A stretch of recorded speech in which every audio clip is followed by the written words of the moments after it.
4 ہمارے ایسے چیلنجز تھے جو بہت زیادہ ہمیں مشکلات تھیں، اور ان چاروں چیلنجز کے لیے موجودہ جو فتح مبین اللہ نے عطا فرمائی ہے اس کی وجہ سے ہمیں بہت آسانی ہو گئی ہے، اور انشاءاللہ امید ہے کہ اس میں مزید برکت ہوگی انشاءاللہ تعالی۔ نمبر 1، ریاست پاکستان۔ ریاست پاکستان کی سلامتی کو جو خطرات لاحق تھے، اندرونی بیرونی، قوم پرستی کے حوالے سے، شدت پسندی کے حوالے سے، اور جس طریقے سے اسرائیل اور امریکہ اور انڈیا ایک مثلث یہاں کھیل رہا تھا ہمارے ساتھ، مختلف لوگوں کو استعمال کر رہے تھے، اور جس طریقے سے اندرونی خلفشار، آپس میں لڑائیاں سیاسی اعتبار سے، تو وہ جتنے بھی خطرات منڈلا رہے تھے ان خطرات سے بچنے میں یہ فتح مبین بہت بڑی اس کی اہمیت ہے، اور اس کے لیے اگر آپ اربوں خربوں ڈالر خرچ کرتے تو آپ یہ کامیابی حاصل نہیں کر سکتے تھے۔ دوسرے نمبر پہ نظریہ پاکستان۔ نظریہ پاکستان اتنا دور چلا گیا تھا، دو قومی نظریہ کہ پاکستان لا الہ الا اللہ کے اس پہ بنا ہے، کہ جتنی ہماری قیادت تھی، لیڈرشپ تھی، وہ شرماتے تھے اس بات کو کہتے ہوئے کہ پاکستان ایک اسلامی حکومت ہے اور دو قومی نظریہ ہے، اور وہ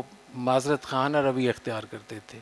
لیکن آپ لوگوں نے دیکھا کہ ہمارے آرمی چیف جنرل حافظ سید عاصم منیر صاحب نے انگلش میں اور دنیا کے سامنے، اوورسیز کے سامنے کتنی وضاحت کے ساتھ کہا کہ یہ دو قومی نظریہ ہے اور اسی پر پاکستان بنا ہے، اور اس کے بعد پھر جس طریقے سے دو قومی نظریے یا نظریہ پاکستان کی بنیاد کے اوپر فیصلے ہوئے، تشکیلات ہوئیں، اور کس طریقے سے نماز پڑھ کے اجتماعی دعائیں ہوئیں، اور بہت سارے لوگوں کو کہا گیا، خود مجھے میسیج آیا بڑی سطح پہ، ہماری جو قیادت ہے فوج کی، ان کی طرف سے رات میں اس جنگ کے شروع ہونے سے کچھ گھنٹے پہلے، اگر آپ اجازت دیں تو میں سنا دوں آپ تو، تاکہ آپ کو اندازہ ہو جائے کہ ہماری فوجی قیادت کس طریقے سے چیزوں کو دیکھ رہی ہوتی ہے۔ تو انہوں نے مجھے کہا کہ اپنے طلباء سے، اساتذہ سے یہاں سے کہیں کہ دعاؤں کا اہتمام کریں، طلباء سے، بچوں سے، اور قنوت نازلہ کا اہتمام کریں۔ تو جو فوج ایسی ہو جو وقت کا انتخاب بھی سیرت کے مطابق کر رہی ہے، کان النبی صلی اللہ علیہ وسلم یغیر اذا طلع الفجر، آپ حملہ جب شروع کرتے تھے طلوع فجر کے بعد، تو انہوں نے انتظار کیا اس کا، حالانکہ جو نور خان ایئر بیس پہ حملہ ہوا تھا وہ رات میں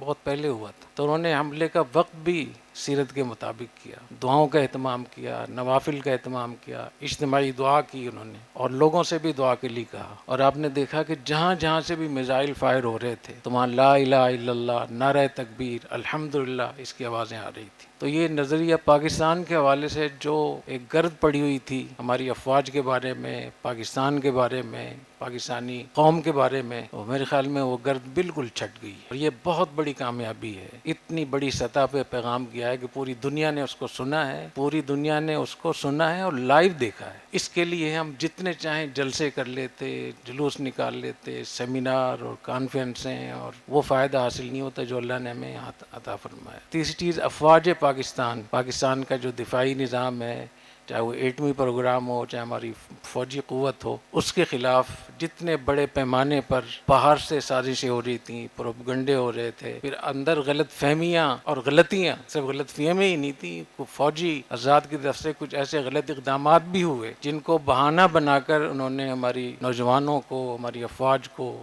ہماری سوسائٹی کو، ہماری افواج کو، ہماری مذہبی جماعتوں کو، ہماری افواج کو، ہمارے مدارس کو مختلف طریقوں سے آپس میں لڑانے کی کوشش کی، اور آپ نے دیکھا کہ ان چند دنوں میں جو کام 25 سال سے ہم کوشش کر رہے تھے وہ اللہ تعالیٰ نے چند دنوں میں وہ کر دیا۔ تو یہ اللہ تعالیٰ کا خصوصی فضل ہے۔ تو نظریہ پاکستان، ریاست پاکستان، نظریہ پاکستان، افواج پاکستان، اور چوتھی چیز ہے معیشت پاکستان۔ ہمارے ملک کی معیشت کو جس طریقے سے گھیرا گیا ہے، جس طریقے سے اس کو برباد کرنے کی کوشش کی گئی ہے، اور اتنی سطح پہ پاکستان کو لایا گیا کہ پاکستان ایک ایک بوند کو ترسنے لگا اور ایک ایک ڈالر کو ترسنے لگا، اور یہ بات مشہور ہو گئی جیسے مفتی محمد صاحب بتا رہے تھے کہ اب ایک ناکام ریاست۔ اللہ تعالیٰ نے ان چند دنوں میں جو خصوصی فضل فرمایا، اس میں آپ نے دیکھا کہ پاکستان کی معیشت کو جو خطرات لاحق تھے وہ ایک دم ان کے اندر ان خطرات میں ازالہ ہوا ہے ان کا، اور ایک دن میں 10,124 پوائنٹ ہماری اسٹاک ایکسچینج میں اضافہ ہوا ہے۔